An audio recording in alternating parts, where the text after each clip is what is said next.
right. Well, hello, everybody. Welcome back to another episode of Land Stories Live. I am your host, Dave Deniston of Generation Family Properties, LLC, where our goal is to help hundreds of people just like you own land. And of course, we would love to tell your land story.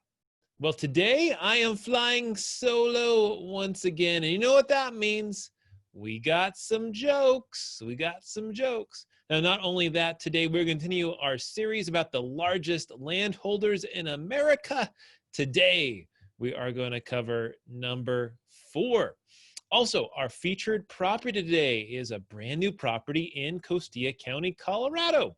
So we're going to talk about that today and look forward to sharing that with you. Well, we're counting down here to the final 3. And I have to be honest, as I've been looking at different lists and I was comparing who I've done, who I haven't done, I think I neglected someone. So I'm not sure that this gentleman actually is the fourth largest landholder in America, but he's definitely in the top 10. But I have confirmed absolutely for sure who the top 3 are. So with that in mind, I have to tell you a little bit of a story today. So there was a guy named James. He was walking on a downtown street one day, and he happens to see his old high school friend, Harry, who was a little ways ahead. He said, Harry, how are you? He greets his old buddy after getting his attention. Harry said, oh, not so good. Why? What happened? James asked. Well, Harry said, I just went bankrupt and I've still got to feed my family. I don't know what I'm going to do. Oh, James replies, well, could have been worse. A month or so later, James encounters Harry again in a restaurant. He said, how are things now? He asked. Terrible, said Harry. Our house burned down last night. Ooh, well, could have been worse, says James, again with total aplomb, and goes about his business.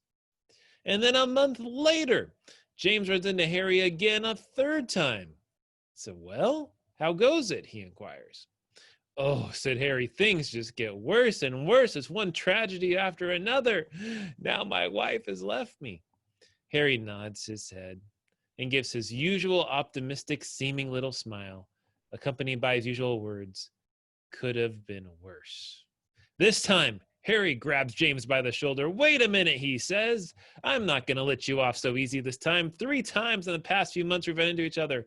And every time I've told you the latest disaster in my life. Every time you see the same thing. Could have been worse. This time, for God's sake, Harry, I want you to tell me how in heaven's name could it have been any worse? James looks at Harry with the same wisp of a smile. Could have been worse, he says. Could have happened to me. Oh, man. I'm sure some people feel that way right now, that it could have been worse. And I'm certainly grateful for our health and our family. I pray it's the same for you. I hope that gave you a little bit of smile, a little bit of a laugh today as we go about everything. Well, with no further ado, I'd love to welcome you to this the education portion where we're talking today about the 10 largest landowners today. Number 4. This is a gentleman that I have not heard of before. This gentleman was originally a nuclear physicist working for several companies from 1957 to 1978. He loaned his partner and family friend, Fred DeLuca, $1,000 in 1965. Oh, excuse me. And he advised him to open up a sandwich shop to help him pay for college near the University of Connecticut, or University of Bridgeport, rather.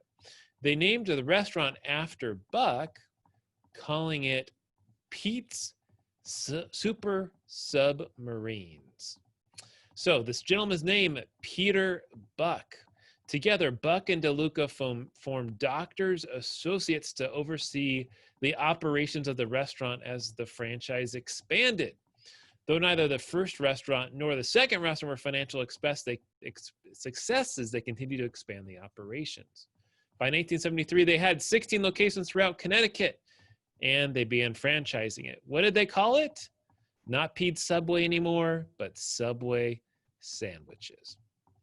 So this gentleman, co-founder of Subway, originally called Pete's Super Submarines.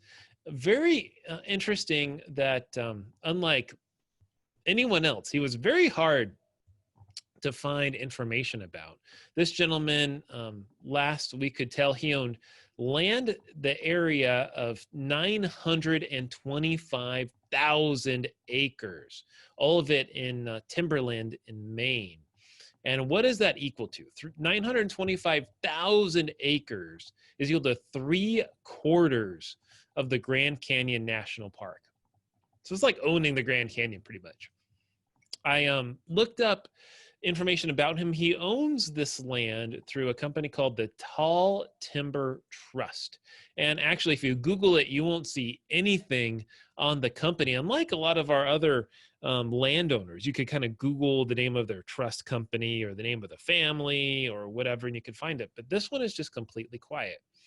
And most recently, he bought 300,000 acres back in 2016. So just 4 years ago, added to his land to get into it.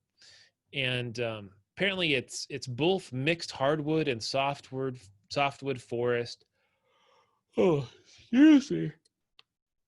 Some beautiful land up close to Canada, and just really cool areas to do. So a little bit about that gentleman in our featured person, little education today. And I hope that you are inspired by these. You know, I think about these entrepreneurs. In this case, this gentleman was a nuclear physicist, obviously a smart guy. And in this case, he loaned a gentleman money, and then they worked together. And even through 1978, he still did his day job. And so I think that the hustle of someone like Peter Buck to believe in his friend, to hustle doing Subway along with his regular day job as a nuclear physicist, I think is amazing. And for those of us that want to own more land, like myself or maybe yourself, a side hustle can be a great way to pay for it. And definitely something I recommend doing, something I do. I have different streams of income with my businesses that I own.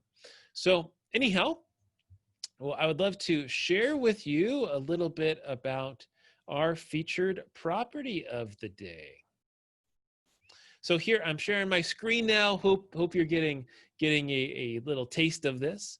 This is a property. You can see it is high desert, lots of grass here, but nothing for miles and miles and miles. This is in an area called Costilla County, Colorado, an area that I have bought land in time and time again. This is where our property is at, right here on, I don't even know how to say this, Uncompadre Trail. I don't even know what that means. You can see it's near the corner of Vallejo Road and Uncompadre Trail. There's a couple of places here and there, but you can see for the most part, there's no one around here at all. You can see not too far from the Rio Grande River. So there's the Rio Grande River really close to this property. Let's do a measurement. You're looking at about 2.5 miles away. Easily could take your bike down to the Rio Grande, could walk down there and have some adventures down the Rio Grande. You notice here there's lots and lots and lots of land, very few neighbors all the way around here. Perfect for someone that wants to get off grid, get away, own some land. And you can see here there are hills and mountains around here. Scroll out a little bit further. You can see that there's a few highways nearby. Costilla County is the headquarters, is right here in San Luis. Scroll a little bit further. Here's the Sangre de Cristo mountain range. Here's the state line between Colorado and New Mexico. You can see it's probably, gosh, just 10 miles away. So whether you are in New Mexico or Colorado, this could be a great getaway for you. Looks like you're about 6 miles from the New Mexico border out here. We have owned land out here before. We've owned land out over here closer to San Luis. We've owned land further up north, closer to Blanca and Fort Garland. We have a few properties coming out in Forbes Park, which is out over here in this area. So this is an area we love land.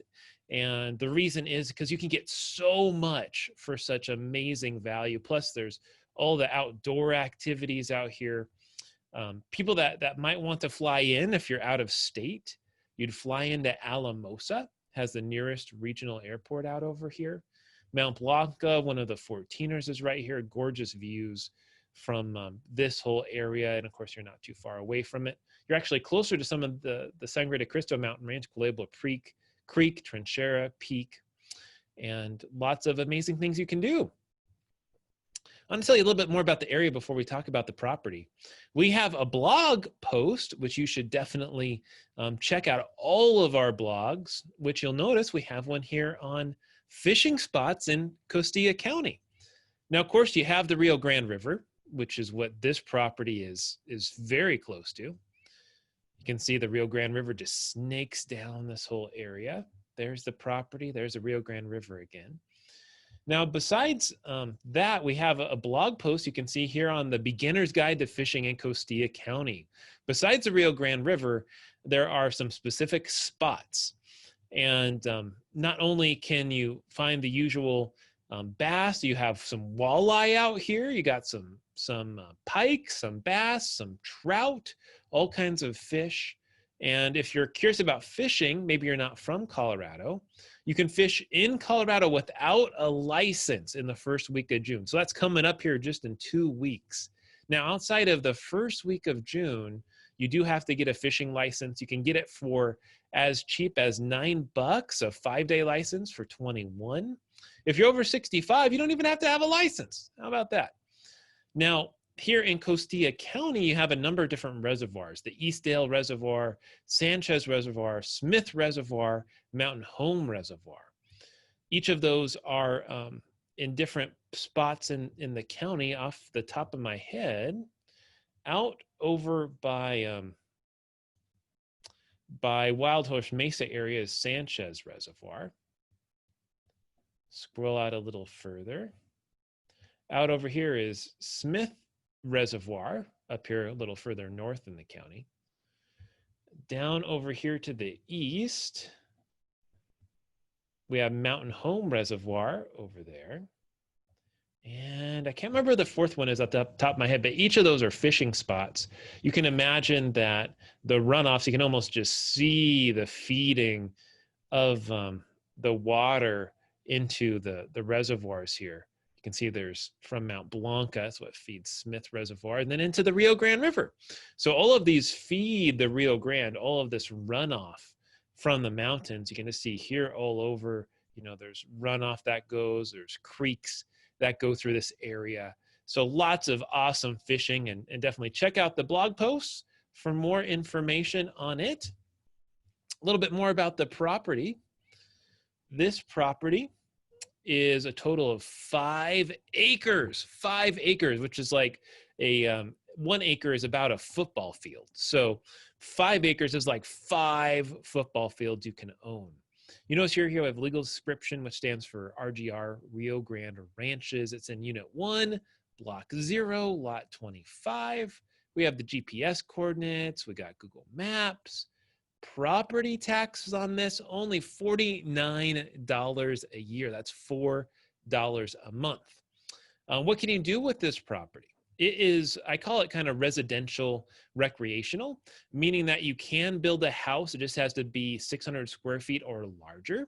You can have a manufactured home. You can have all kinds of homes. The only one that I know that Costilla County doesn't allow that's over 600 square feet are the